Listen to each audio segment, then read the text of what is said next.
Welcome back, everyone. Today, we're unpacking a really fascinating strategic briefing on China's asymmetric AI ecosystem, specifically looking ahead to 2026. Now, if you've been following the AI race, you know the usual story, right? It's always about who has the most money, the biggest data centers, and the most massive compute clusters. But in this explainer, we're going to flip that entirely on its head. We're moving away from just looking at pure capital spending. Instead, we're going to examine AI through this incredible lens of biological level efficiency, resilience, and honestly, pure survival. Okay, let's jump right into the deep end here, because the projected AI capital expenditures for 2026 reveal a totally massive gap. We're talking about the United States pouring in over $764 billion. Meanwhile, China's capex sits at roughly $102 billion. That is nearly an 8-to-1 spending advantage for the US.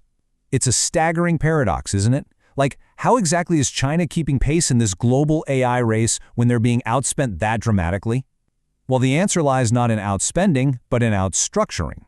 To really get this, we have to look at two completely contrasting philosophies. The American approach is what the briefing calls the Capital Everest. It's literally all about scaling up, building these massive monoliths of compute by just throwing trillions of dollars at the problem. On the flip side, China has chosen this incredibly deliberate structural solution, termed the turtle system. I know, it sounds a bit quirky at first, but it perfectly sets up the core mystery of their entire architectural strategy. I mean, how does a turtle compete with an Everest? So, Capital Everest versus the turtle. This isn't just about spending money, it's a fundamental divergence in ecosystem design. It's essentially trading raw, brute force for extreme resilience. To truly grasp how this turtle system works, we need to dive into the anatomy of this AI symbiosis. Because China's AI architecture isn't just a static structure, it acts exactly like a living, breathing biological network. Think of it like a giant organism, where four key players have very specific organic functions. First, you've got Huawei, acting as the skeleton and the immune system. Then Tencent is the nervous system, or the thick protective shell of that turtle. Alibaba plays the role of the fast-moving hare, and finally, the independent labs, your DeepSeeks, Zipus, and Moonshots, they act as the agile limbs, constantly pushing innovation outward. The brilliance here is that because these distinct players function symbiotically, if one of them suffers a major geopolitical shock, the others immediately compensate. It makes the overall system virtually invulnerable to external pressure. Let's zoom in on that dynamic balance for a second, specifically between Alibaba and Tencent. Alibaba acts as the aggressive hare, right? They're the ones driving rapid intellectual progress, pushing their Quen models, and leading the charge into super fast-paced, agentic AI. Tencent, on the other hand, acts as the protective turtle. By leveraging their massive WeChat social graph data, they provide rock-solid stability. They essentially act as this anti-chaos filter. They test, digest, and mitigate the risks of Alibaba's crazy-fast innovations before they're ever deployed on a massive scale. It's just this perfect, harmonious balance of speed and safety. But of course, all that software and data needs a physical place to live. And that brings us to hardware sovereignty and immunity.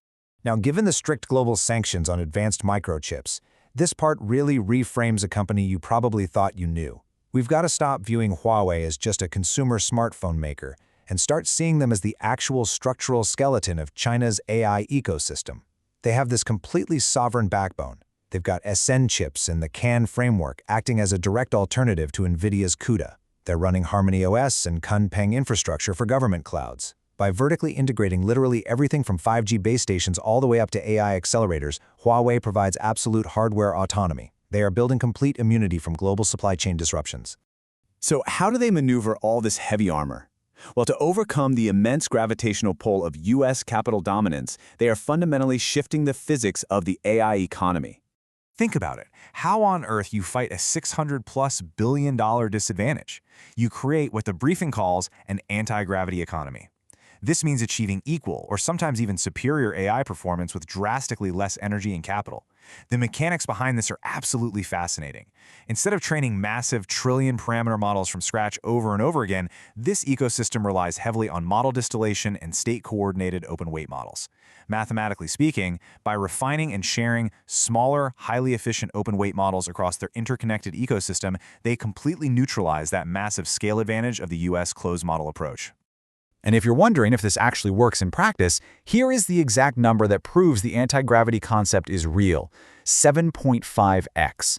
According to the source data, Chinese models like GLM 5.2 have demonstrated they can match the performance of top-tier US models like Opus 4.8. But here is the kicker: they achieve that matching performance at a 7.5 times lower cost.